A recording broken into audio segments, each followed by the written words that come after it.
Eh bien bonjour à tous, aujourd'hui vidéo spéciale, ils m'ont donné et parlé de leur chef-d'œuvre. Qui ça? Eh bien j'ai demandé un petit peu, au début c'est parti d'une simple curiosité, je me suis dit c'est vrai que pourquoi ne pas découvrir le film culte de chacun? Et donc dès que j'ai demandé dans mon Discord, j'ai dit mais quel est votre film culte, votre chef-d'œuvre? Bon évidemment moi tout le monde sait que c'est Das Boot. Quel est votre chef-d'œuvre? Parce qu'il y a certainement des gens qui aiment des films que ça se trouve je ne connais pas. Donc je leur ai dit, donnez-moi votre film favori, le film ultime, celui qui est au-dessus de tous les autres et qui bat tout le monde, pour vous. Et si vous le souhaitez, vous pouvez me mettre un petit message privé et vous m'envoyez un petit texte à propos de ce film et que je lirai en vidéo. On m'a tanné, on m'a menacé, enfin bref. Alors pour commencer, je vais juste vous nommer les films pour lesquels, qu'on m'a nommé, pardon, mais pour lequel je n'ai eu aucun message de la part de celui pour qui c'est le chef-d'œuvre. Alors, on va commencer avec Les Aventures de Rabbi Jacob. Alors ça, c'est la Casa Girl. Voilà, bon, ben, c'est son film culte, hein, voilà. Donc, elle m'a pas dit de mots pour ça à lire. Mais en tout cas, c'est son film culte. Ensuite, j'ai eu droit à Into the Wild, un film que j'avais trouvé plutôt sympathique. Mais voilà, la personne ne m'a pas donné de texte non plus. J'ai eu le droit aussi à Pulp Fiction sans texte. Et pour le film qui a été cité 4 fois, Lord of the Rings, personne ne m'a envoyé de message. Donc un petit peu surpris, hein, 4 fois nommé, mais personne ne m'a balancé de commentaires. Allez, on attaque avec le premier qu'on m'a donné, pour lequel on m'a donné un petit texte. Alors c'est pas dans l'ordre dans lequel j'ai reçu, mais bon ça, on s'en fout. Alors c'est le Seigneur Vador sur le Discord qui m'envoie ça pour Alien, hein, donc le 2 Aliens. On est d'accord, la suite. Il me dit Aliens puise dans le traumatisme des années 70, la guerre du Vietnam.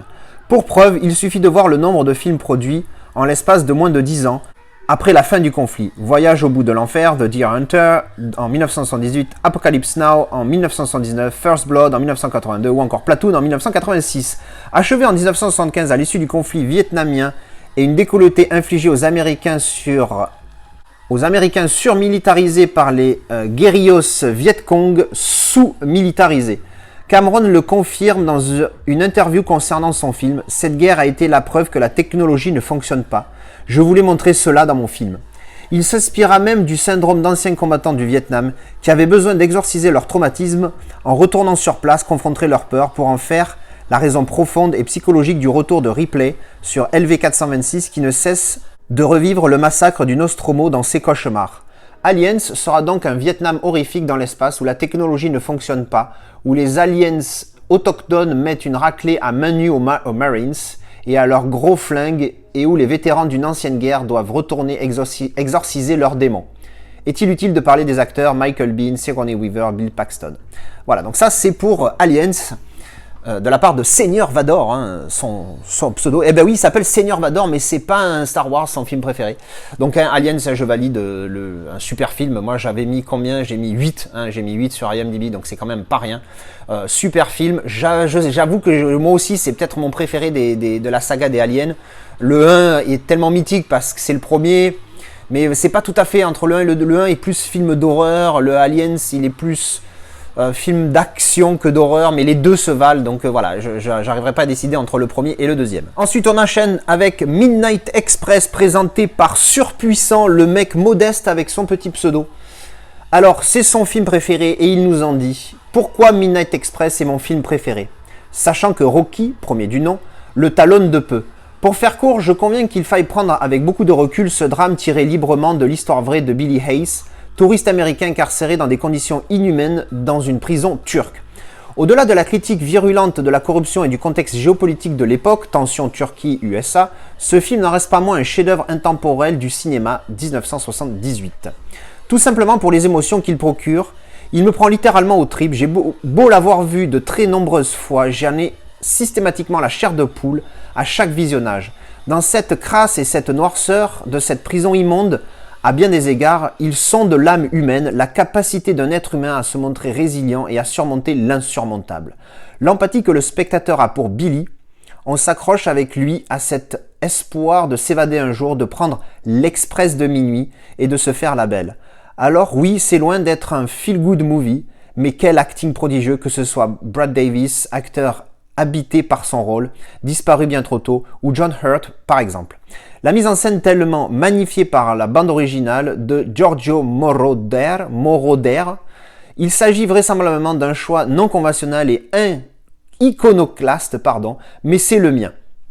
Et bien voilà, c'est son avis, hein, bien sûr, il a le droit d'aimer ce qu'il veut. Moi pour le coup, j'avais pas aimé, hein, quand je l'ai vu, j'ai fait une vidéo d'avis dessus, j'avais mis 4 sur 10 parce que j'ai quand même reconnu qu'il y avait quand même un potentiel dans ce film-là, c'est juste pas mon délire.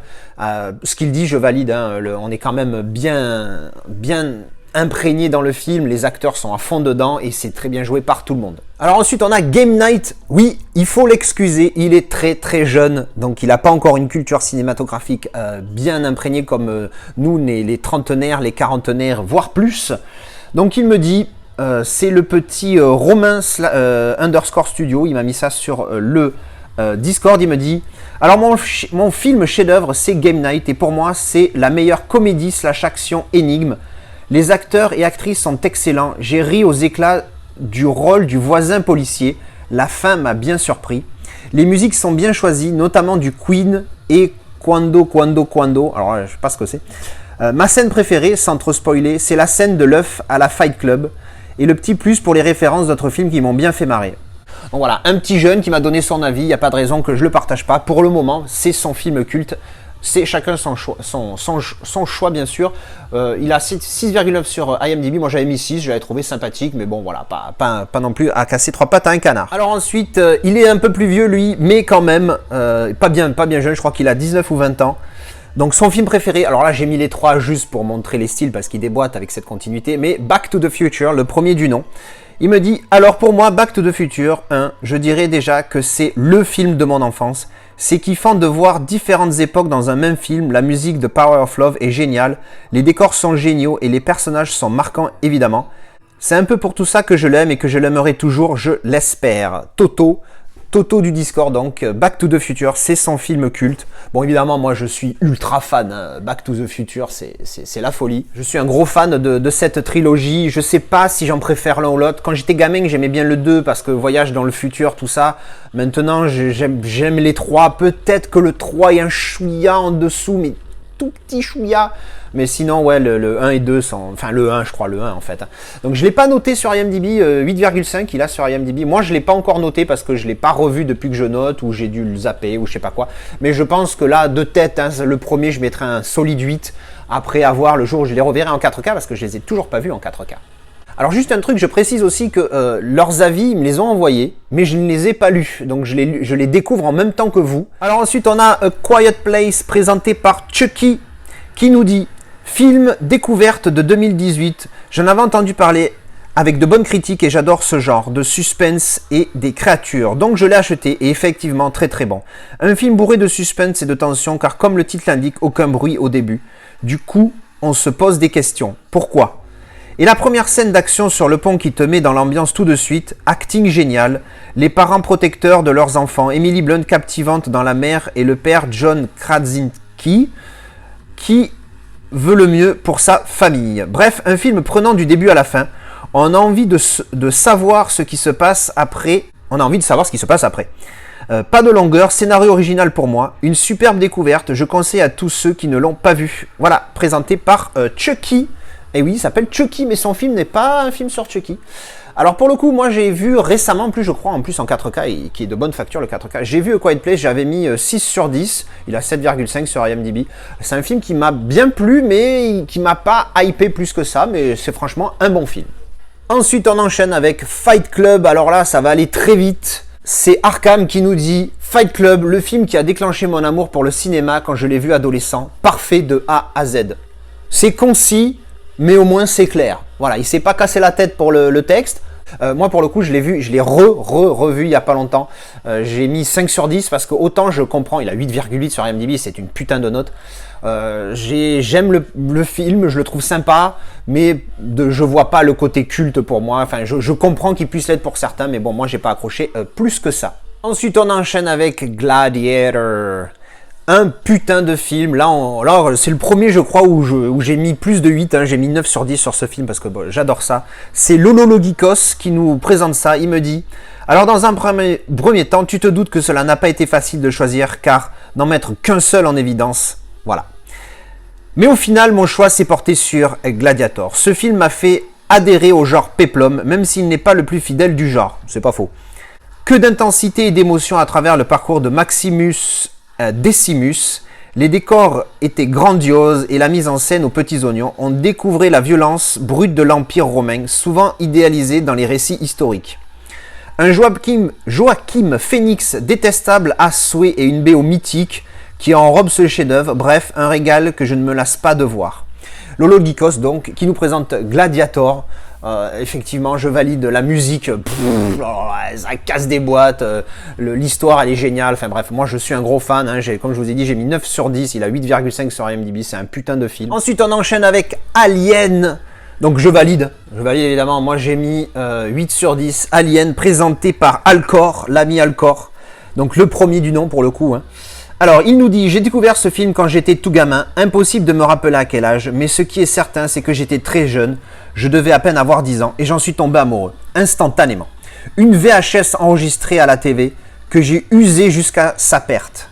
Il m'a toujours accompagné durant l'évolution de ma passion pour le cinéma et pour la collection. À l'époque, je voyais ça comme un film de science-fiction qui fait peur, mais avec le recul actuel, je le considère comme le meilleur film d'horreur de tous les temps qui réunit tout ce que j'aime dans le cinéma. Tension, suspense, des décors et des effets visuels practical très convaincants. Practical, je connaissais pas ce mot, j'apprends un truc. Un scénario très clair avec une mise en scène magistrale et des acteurs très convaincants. Chaque fois que je regarde, je découvre de nouvelles choses tellement ce film est riche dans ce qu'il propose. Et il me rajoute en post-scriptum, je suis secrètement amoureux de Sigourney Weaver. Ah, c'est compréhensible. À l'époque, elle était très très belle femme. Donc c'est Alcor83 qui nous présente Alien, le premier du nom, le historique, le film qui déboîte sa race. J'ai pas encore vu le 4K, il paraît que le transfert est une bombe. Moi j'ai mis 8 sur 10 à mon dernier visionnage. Enfin moi je me régale, hein. Alien c'est excellent, l'atmosphère elle est dingue. Enfin bref, voilà. Il en a déjà dit pas mal du bien. Ensuite, on est avec Donnie Brasco, c'est le seul de la sélection que je n'ai pas encore vu, je l'ai acquis il n'y a pas longtemps, il est dans ma pile de films à voir, je ne l'ai pas vu. Extended Cut, on m'a dit attention, il faut regarder l'Extended Cut. Donc c'est présenté par Marty67 qui me dit « Mon film culte c'est Donnie Brasco, les acteurs sont énormes et surtout Al Pacino, il incarne le personnage principal. L'histoire est inspirée de faits réels, il y a des scènes cultes comme dans le resto chinois. Bon, encore une fois, je peux pas identifier, j'ai pas vu le film. Bref, une tuerie ce film. Voilà, c'est un petit peu bref, mais on a son idée. Pour lui, c'est son film number one, il n'y a pas de raison. Moi, je l'ai pas vu, donc ce sera à découvrir, évidemment, je lui dirai ce que j'en pense. Mais déjà, Al Pacino, Johnny Depp, je suis bien hypé. Ensuite, on a The Shawshank Redemption. Eh oui, ce film dont le titre version française n'existe pas. Eh oui, donc c'est la rédemption de Shawshank en français, hein, bien sûr, tout le monde connaît. Donc bon, un classique, moi j'ai mis 9 sur 10, il a 9,3 sur IMDb. C'est le film le mieux noté, parce qu'il y a des documentaires et des machins qui sont mieux notés, mais au niveau des films, c'est le film le mieux noté. Sur 2 573 063 notes, il a 9,3 de moyenne, c'est énorme quand vous y pensez. Bref, c'est un pur film, présenté par notre poteau Gremlins 13, un local. Alors, qu'est-ce qu'il nous dit? The Shawshank Redemption. Voilà pourquoi j'ai choisi ce film. Ça a été un vrai coup de foudre la première fois que je l'ai vu. Et c'est l'un des rares films qui me procure autant d'émotions à chaque fois que je le vois. Je pense qu'on y trouve tous les ingrédients qu'on aime dans le cinéma. Un scénario très bien écrit et très bien réalisé. Acting excellent, des personnages auxquels on s'attache, une histoire humaine qui nous touche, une photographie magnifique et un mélange de genres, action, suspense, comédie, drame, humaniste, aventure, policier, violence. J'en oublie certainement, lol. On se reconnaît dans les différentes phases qui traversent les protagonistes. La fierté, l'amour, la trahison, la jalousie, la colère, l'injustice, l'humilité, l'amitié, la solidarité, l'altruisme, l'humour, la joie, la peine, la douleur, l'esprit d'équipe, pardon, le vice, l'intelligence, la vengeance, le pardon, bref, la liste est trop longue. Putain, ouais, ben heureusement que tu t'es arrêté parce que t'étais motivé là. Mais on ressent tous ces sentiments au travers de ce film. Et en tant qu'humain, on ne peut que s'identifier à tout ça, car l'homme, avec un grand H... Merde, je l'ai dit avant de le lire, il avait écrit entre parenthèses. Et comme ça, avec ses qualités et ses défauts. Il y a plein de valeurs dans The Shawshank Redemption qui me parlent et dans lesquelles je me retrouve. C'est pour ça qu'il m'a marqué et que je l'ai choisi. Et quel final! Maintenant qu'il est sorti en 4K, je peux en profiter à volonté dans les meilleures conditions, c'est que du bonheur. Voilà, Gremlins 13 qui nous parle de Shawshank Redemption. Bon, pour le coup, la dernière phrase, quand il parle du 4K, je valide à 100%. Je l'ai fait découvrir à la Casa Girl il y a quelques mois. C'est vraiment un putain de film et le 4K est un putain de 4K, surtout quand tu vois que ça vient d'un 35 mm, il est génial. Donc bon, Shawshank Redemption, je valide. Ensuite, on enchaîne avec The Mission. Présenté par Hagen sur le Discord, encore une fois. Alors il me dit, pour ne rien te cacher, le choix a été difficile. Casablanca et The Deer Hunter forment avec The Mission mon trio de tête préféré de tous les temps. J'en valide un sur les trois. Mais j'ai privilégié The Mission parce qu'il est sans doute le moins connu des trois. Je peux comprendre que le résumé ne fasse pas rêver. Au XVIIIe siècle, des jésuites sommés d'abandonner une mission en Amérique du Sud après des négociations entre colonisateurs espagnols et portugais. C'est vrai que ça vend pas du rêve. Mais il y a la photographie de Chris Mendes qui lui a valu l'Oscar, la musique de Morricone, le scénario subtil et implacable, le trio De Niro, Liam Neeson et Jeremy Irons, c'est pas faux, le monologue de fin, je ne t'en dis pas plus au cas où tu ne l'aurais pas encore vu. Pour une fois, le Festival de Cannes a donné la Palme d'Or à un grand film. Donc voilà, Hagen qui nous parle de The Mission. Alors moi, je l'ai vu suite au fait qu'il est mentionné comme film chef-d'œuvre pour lui. Je l'ai vu, j'ai pas accroché du tout. Par contre, c'est pas un film de merde, ça c'est clair. Moi j'ai mis 4 sur 10, c'est pas mon délire.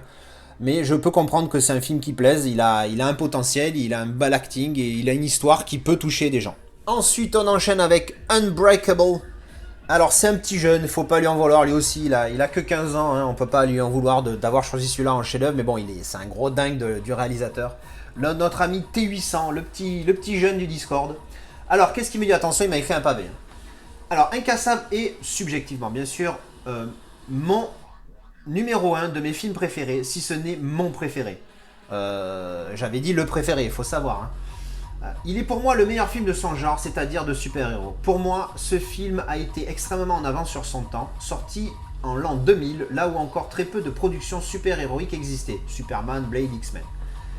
Et bien avant l'avènement des Marvel. Pour l'époque, il traite déjà le mythe de super-héros différemment, alors que principalement toutes les productions du genre délaissent vite l'origin story de leurs personnages. Incassable est totalement l'inverse. Le métrage se consacrant totalement à la construction et les origines de David Dunt et Mr. Glass. D'ailleurs, si on va plus loin, la trilogie entière, Incassable, Split Glass, est l'origin story et le commencement de toute une génération d'individus surhumains. C'est même explicitement dit à la fin de Glass. La réalisation est extrêmement soignée et ingénieuse, construite avec de nombreux plans séquences et plans longs et panoramiques qui permettent d'ancrer le récit dans le réalisme voulu. Loin des costumes avec slip moulant et collant que l'on connaît des comics. Et pan, ça c'est fait. Et chaque plan sont composés à la manière de cases de comics. C'est subtil et très dur à décrire par l'écrit. Pour moi, le casting est superbe, sûrement le meilleur rôle de Bruce Willis qui prouve encore, après Sixième Sens, que c'est un très bon acteur dramatique, ainsi que Samuel L. Jackson, dont il véhicule à la fois le machiavélisme et le génie de son personnage, ainsi que ses tourments. Même l'acteur enfant qui joue Joseph joue très bien. J'ai en tête la scène de la cuisine. Et Shyamalan prouve une seconde fois après Sixième Sens qu'il sait très bien diriger les enfants. À ce casting d'émotion s'ajoute la splendide musique de James Newton Howard. A noter que le film a utilisé pour la première fois, quelques années avant Sin City, la technique qui consiste à isoler des couleurs avec le noir et blanc. Scène incroyable où David expérimente ses pouvoirs dans la gare. Bref, mon amour déborde pour ce film et je lâche une larme à chaque fois que j'entends la musique. Voilà, un gros pavé, hein. Il est jeune mais il est motivé le petit, hein. Un gros pavé qui nous a mis le petit T800 pour Incassable, Unbreakable, bonne adaptation pour le titre, bravo. Donc moi j'avais mis que 6 sur 10 parce que bon je l'ai trouvé bien, mais bon voilà, pour moi c'est très loin d'être un chef-d'œuvre, mais c'est un bon film, je peux comprendre qu'on aime quand on aime le genre. Ensuite, on passe à Interstellar, présenté par Nuts Rock. Alors là aussi, je valide, hein, j'ai mis 9 sur 10. Alors Nuts Rock, il nous en dit quoi? Pourquoi Number One et pas un autre? Simplement parce que parmi les rares films que j'ai pu noter 10 sur 10, c'est le seul où je prends toujours plus de plaisir à chaque visionnage. Contrairement aux autres où je me dis, c'est toujours aussi bon, mais je prends le même plaisir. C'était pas mieux que la dernière fois, par exemple. Le film est un condensé de réalisation au top, je vais y arriver, pardon. Acting parfait, BO merveilleuse, scénario de science-fiction crédible et une histoire touchante. C'est donc pour l'instant mon numéro 1, en attendant qu'un autre prenne sa place, Nuts Rock, qui nous présente donc Interstellar, son film number one. Ce que je peux comprendre tout à fait, moi j'ai mis 9 sur 10, c'est un putain de film, j'adore, la musique, t'envoûte et tout, je valide à 100%. Ensuite on va sur Forrest Gump, alors présenté par un mec qui porte bien son pseudo c'est Gump, voilà, donc pour le coup, il porte bien son pseudo. Donc Forrest Gump c'est le seul avec Lord of the Rings qui a eu plusieurs fois plus d'un vote en fait. Il n'en a eu que 2, mais il en a eu 2, alors que voilà, les autres en ont eu qu'un seul. Alors, qu'est-ce qu'il nous dit? Forrest Gump est mon film préféré de tous les temps. Il parle à la fois du temps qui passe vite, de la nostalgie et aussi le fait de grandir. Tom Hanks incarne à la perfection le rôle de Forrest Gump, un homme simple mais pas futé. Il nous fait voyager à travers les époques, à travers les années, ce qui rend le tout nostalgique. Forrest Gump est associé au symbole de la plume, qu'on peut d'ailleurs voir à la scène d'ouverture et la scène de fin, qui montre que Forrest a accompli tout ce qu'il avait à accomplir. Et pour couronner le tout, on a le droit à une musique magnifique, une musique au piano simple, qui symbolise le film et toutes les péripéties qui attendent notre bon Forrest. La vie, c'est comme une boîte de chocolat, on ne sait jamais sur quoi on va tomber. Voilà, Gump qui nous parle de Forrest Gump, son film number one, encore une fois, pour le coup, je valide, hein, moi aussi, je crois, j'ai mis 9 sur 10, hein, voilà, un pur film, 8,8 de moyenne sur IMDb, c'est énorme. Un excellent film que je recommande si vous ne l'avez pas découvert. Et le 4K est top. Ensuite, on enchaîne avec Airplane. Et oui, on m'a mis Airplane. Why not? Bon, je ne m'attendais pas du tout à me retrouver une comédie dans les chefs-d'œuvre, mais pourquoi pas. Donc, c'est Jocelyn qui nous parle de Airplane.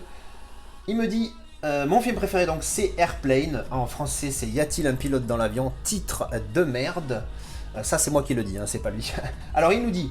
Parce que c'est un humour simple mais qui traverse le temps. J'aimais déjà le film à mon adolescence et je l'aime peut-être encore plus aujourd'hui.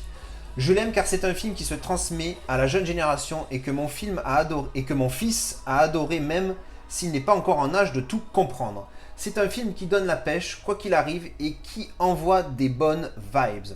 Et enfin, le casting est extraordinaire. Bref, j'adore. Voilà, Jocelyn qui nous parle de Airplane. Le Airplane, hein, bon, j'aime bien, j'ai mis 7 sur 10, il a 7,7 de moyenne. Très bonne comédie. Voilà, donc un bon film, si vous ne le connaissez pas, découvrez-le. Et on finit avec Tenet, un petit dernier, encore un petit jeune. Je commence, c'est bien parce que les 3 petits jeunes qui sont arrivés là dans le Discord, ils nous plombent la moyenne d'âge, un truc de dingue. Donc celui-là aussi, comme il a 15 ans je crois, le petit Bob. Voilà, le petit Bob, un des petits derniers, un Suisse je crois, hein, si je ne me trompe pas. Donc oui, pour lui c'est Tenet, hein, il l'a vu 1 milliard de fois, de toute façon je crois qu'il en parle dans sa review. Alors, pour Bob nous présente Tenet, il dit « Alors, sans très grande surprise, mon film préféré c'est Tenet. Je l'ai vu 22 fois et j'ai prévu de le revoir la semaine prochaine. Entre août 2020 et novembre 2021, je l'ai regardé 1 fois par mois minimum. » Le mec est un drogué, voilà. Même si ce n'est pas Hans Zimmer à la musique, j'adore complètement la musique et je trouve qu'elle va super bien avec le film. Les acteurs sont excellents et même s'ils ne sont pas très développés, je trouve que ce n'est pas très dérangeant car personnellement je m'en fous un petit peu. Les effets visuels sont extraordinaires, surtout sachant qu'ils ont tous été faits en vrai. Voilà son petit avis sur Tenet. Évidemment, comment puis-je faire une vidéo sur des chefs-d'œuvre et ne pas parler du mien? Je ne vais pas en parler beaucoup parce que je vous ai rabattu les oreilles avec assez souvent, mais Das Boot pour moi, qui aime les films de guerre et qui aime les films de sous-marins, c'est quand même un pur chef-d'œuvre. C'est le seul film que je qualifie de chef-d'œuvre. J'ai d'autres films que j'ai notés de 10 sur 10. Lui, si je devais noter, je mettrais 11 sur 10 parce que les autres sont 10 sur 10, mais lui, il est 11 sur 10. Il est tellement au-dessus pour moi des autres. C'est un chef-d'œuvre dans le sens où l'acting est exceptionnel, la réalisation est énorme. Tu as vraiment cette sensation d'être avec eux dans le bateau. C'est une expérience unique. Après, c'est clair qu'il faut aimer les films de guerre. Ça, c'est clair que c'est particulier. C'est franchement quelque chose d'exceptionnel. Alors oui, la version longue de 5 heures, elle peut en freiner quelques-uns. Il y a des versions plus courtes. Moi, je recommande celle de 3h30 parce qu'il ne faut pas non plus de regarder celle de 2h40 parce que là, après, on n'est plus dedans. C'est vraiment quelque chose d'exceptionnel. Moi, la première fois que j'ai vu ce film, j'ai vu la version de 3h20, j'ai cru que ça avait duré 90 minutes, c'est un truc de fou. Enfin voilà quoi, je pourrais jamais vous dire autant, assez à quel point j'adore ce film. Hein, voilà, pour moi c'est mon number one. Si vous aimez, si vous n'êtes pas réfractaire aux films de guerre, aux films de sous-marins, tout ça, c'est vrai que c'est un petit peu particulier. Ce film-là, il est juste unique.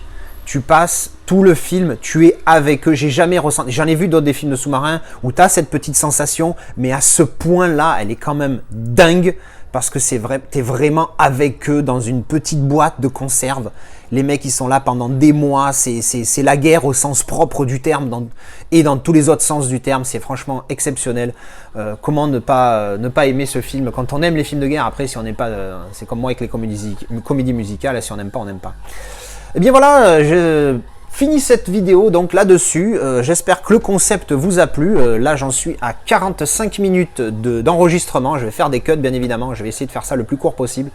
Dites-moi si ça vous a plu. Si vous avez envie de partager votre chef-d'œuvre à vous dans les commentaires, n'hésitez pas. Peut-être qu'il y a quelqu'un qui se dira ah, tiens, celui-là, je ne l'ai pas vu, va le voir et lui aussi l'adorer. Voilà, j'espère que ça vous a plu. Je vous dis à une prochaine vidéo déballage à vie premium ou hors série comme celle-ci. Allez, merci d'avoir regardé. Bisous. Tchou. Back to the Future, c'est la folie. Et par contre, ce qui n'est pas la folie, c'est le putain de YouTube qui enchaîne pas les musiques, la putain de sa grande sœur. Quand je les lis, quand je vous les lis, je les découvre en même temps. Réfléchis si ça sert à quelque chose, sinon tu coupes. Par contre, YouTube, tu peux pas me proposer autre chose? Tout le temps les mêmes putains de titres. Bordel, j'en peux plus.